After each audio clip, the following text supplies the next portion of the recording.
Mayat kanak-kanak lelaki berusia 5 tahun yang maut selepas tertinggal dalam van sekolah lebih 4 jam kemarin selamat disemadikan pagi tadi. Jasad mendiang UZ disemadikan di Taman Peringatan Kristian Kongkong, Masai, Johor.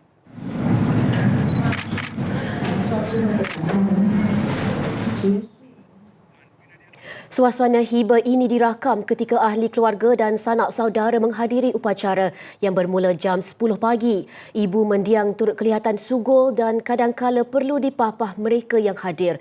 Kad ucapan yang penuh dengan kata-kata kasih sayang serta selamat tinggal turut ditulis mereka yang hadir. Kanak-kanak malang itu ditemui tidak sedarkan diri dalam van sekolah jam 12 tengah hari. Mangsa dipercayai tertinggal di dalam van sekolah itu ketika pemandu kenderaan berkenaan menurunkan pelajar di hadapan sekolah jam 7.30 pagi. Susulan kejadian, polis menahan pemandu van berusia 56 tahun itu sebelum direman 7 hari sehingga 7 Mei ini.